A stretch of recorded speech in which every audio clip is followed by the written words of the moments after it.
บายดีเลยสบายดี เจ้าเห็นเขาอ่อนนะเจ้าบ่คิดสิทักไปเนี่ยบ่บ่เด้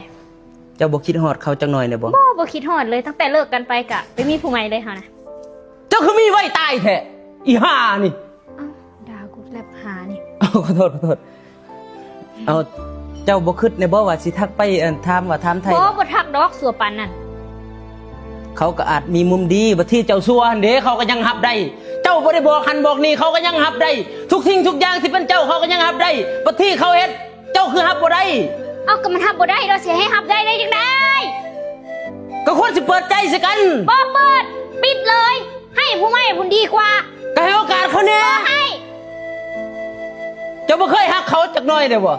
ตอนคบก็ฮักแล้วเนาะเลิกแล้วสิไปฮักเลิกแล้วก็มีผู้ใหม่เลยตัวยากหยังโอ้ขอโทษอัน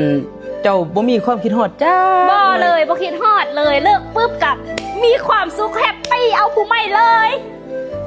สมสัวตายแท้ฮะ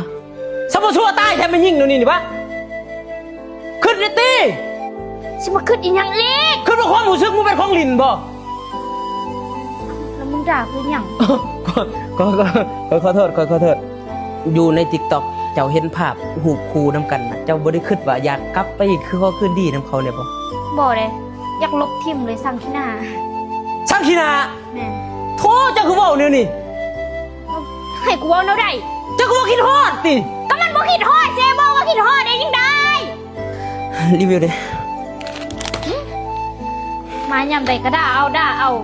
ขอโทษบ่ได้เด้อขอโทษค่อยใช้อารมณ์ลายเกินไปดึกหน้าจังได๋